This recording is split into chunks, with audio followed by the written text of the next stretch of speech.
And I wanted to talk about a very important yet untalked subject, and that is that Southeast Asia's cities, Southeast Asia's capitals are actually sinking into the ground. Yes, this is a very untalked subject. People don't talk about it. Maybe they don't know about these underlying problems associated with the specific region, these specific cities. Yet, I wanted to take some time out of my day to talk about this so important issue. There are many people that have been thinking about purchasing real estate in Southeast Asia. The idea of owning a property in Southeast Asia certainly sounds very, very appealing, especially if you have a family in Southeast Asia, especially if you have a long-term visa in Southeast Asia. You probably thought about the idea of owning real estate in one of Southeast Asia's capitals. I get it, exciting idea. However, it's always important to consider the cons as well as the pros. It's pretty easy to overlook some of the downsides, especially if your intention is to invest for the long term. Let's say you want to build a home for your family, right? You want to purchase property where you can live in for the long term. I totally get that. Or maybe you want to purchase an investment property, right? You want to earn a rental income from your invest property. You got to do the mathematics and you want to see whether it's worth it or not. Let's talk about the most important issues that Southeast Asia's capitals are currently facing. If you have followed the news lately, you're probably aware that Indonesia's capital is sinking rapidly. Of course, the rising sea levels have a lot to do with that, but there are also many other things that are rarely talked about on the media. Indonesia's government decided to move Jakarta, the current capital of Indonesia, to the island of Borneo, where the government wants to build a new capital. Plan has been proposed and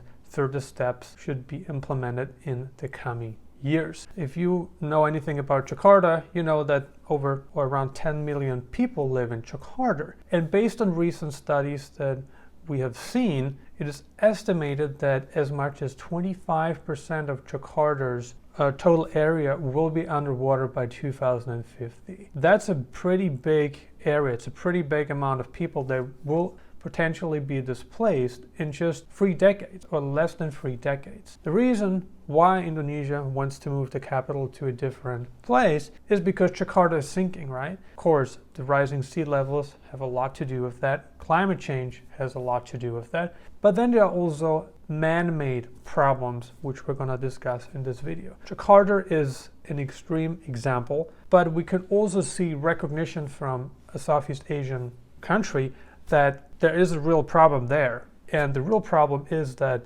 Jakarta has become uninvestable at this point. And it's not just about the investment part of it, it's also that people will be displaced. If we take a look at scientific studies, estimations, we can see that as much as 25% of Jakarta's total land area could be underwater or will be underwater by 2050, which means that millions of people will be displaced and they need a new home sooner rather than later. Similar problems can be seen in Vietnam, especially in Ho Chi Minh City, a very industrialized city, very urbanized city. You know, there are more developments going on there now. And Ho Chi Minh City faces very similar issues like Jakarta does for a number of reasons. First of all, excessive groundwater extraction leads to the sinking of Ho Chi Minh City, right? Ho Chi Minh City has been sinking a few centimeters per year. You know, that may not sound like a lot to you, but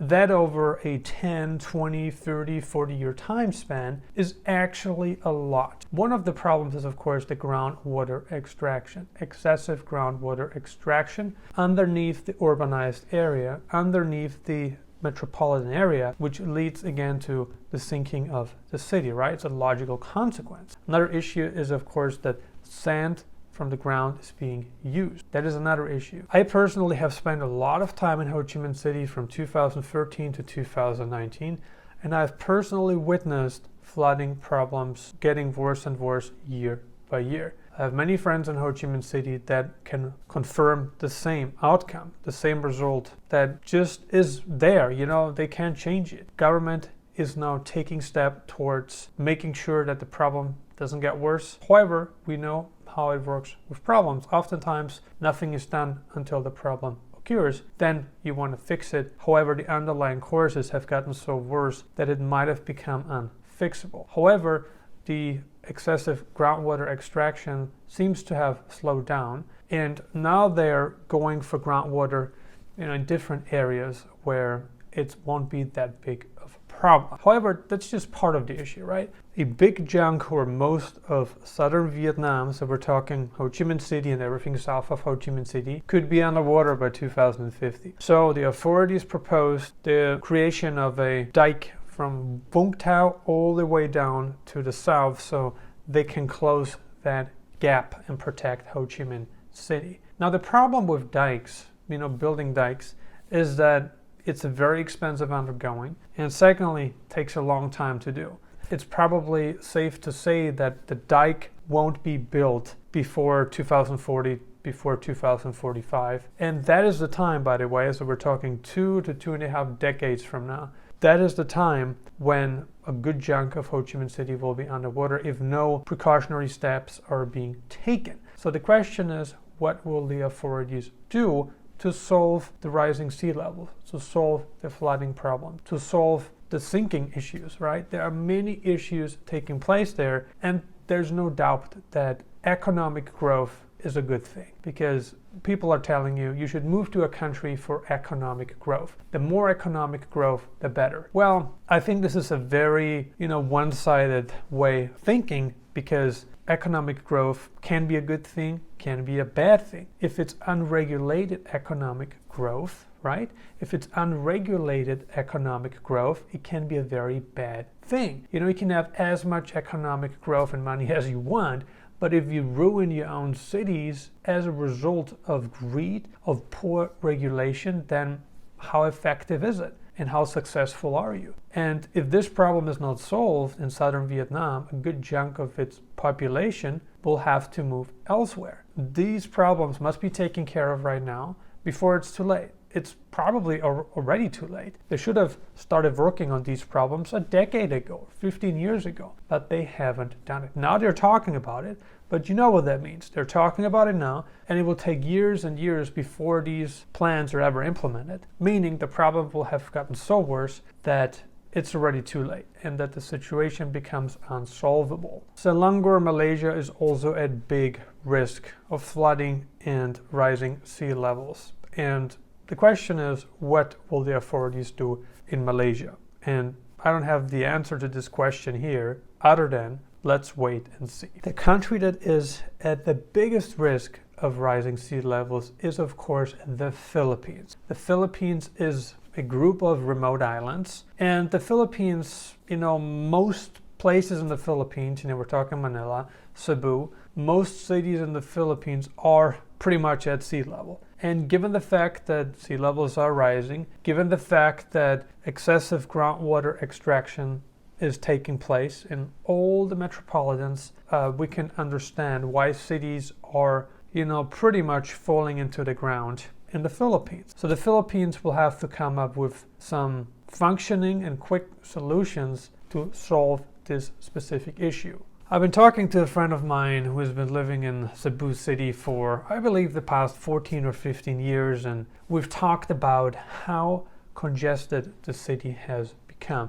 It takes forever to get from Mactan to Mandawi, especially during rush hour. And not just during rush hour, it's just getting worse and worse and worse. And that is because more and more people are moving to the metropolitan, right? And that's not only the case in the Philippines, it's the case in many regions on this very planet. And the question is, what's the solution here? Well, the solution is better public transportation. They have to build metros, they have to build other forms of public transportation to solve this very specific issue. Another thing that they can do is restrict vehicles from operating during certain hours of the day or during certain days of the week. There are ways on how these developing nations can solve their problems, but they have to take action now. If they aren't taking any serious action soon, they will continue to run Southeast Asia's capitals and major cities into the ground, which is not what the locals want or deserve. The locals deserve much better than that. Poor regulation almost always means more profit for corporations, more profit for governments, And it also means that the locals, that the little guys, the little girls have to suffer in order for the few people in the elite to win.